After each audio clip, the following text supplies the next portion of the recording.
Mga ma'am and sir, magre-request ulit ako ng paghalugog ng mga bahay dito. Kasi nararamdaman ko na naman yung ginagawa niya.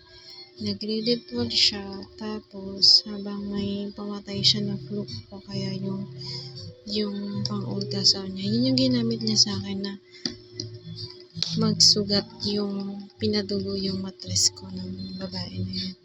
Ano siya, feeling entitled siya. Pati gumagamit sila ng mga sound recorders. Ayan, nagre-request po ako ng paghahalugog or search warrant dyan. Kung totoo yung prosecutor na yun, kinasuhan yung mga yan. Kasi, grave offense na may kilala ako dyan, namatay din sa ganito. Wala siyang sinasabi kasi sabi niya lang naiingayan siya, na-aksa siya.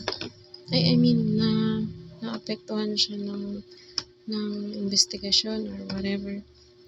Namatay siya, binuntis siya dahil tinutunugan nila siya, tapos inuutusan. Tapos paalis-alis siya ng bahay. May trabaho din siya. Ganun yung nangyari sa kanya. Buntis siya, tapos namatay siya bigla. Tapos nakamunan.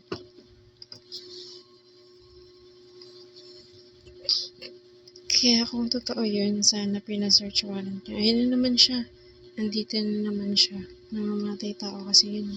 Ilang beses akong dinugo, ilang beses sa isang buwan, mga 3 hanggang 5. Ay, sa isang taon, 3 hanggang 5. Kada buwan, 2 beses akong dinugo kada buwan. So, yung mamamatay tao na yun, nandyan palagi nakabantay. Kaya kung totoo yun, nag-search ka sana lagi or nag-anti-crime watch ka.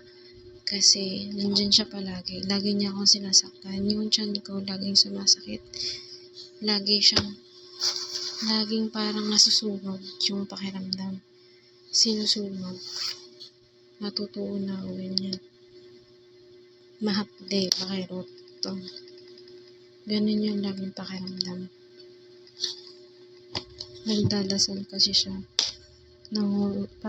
Nangungulam ng babarang. Ganun yung naririnig ko.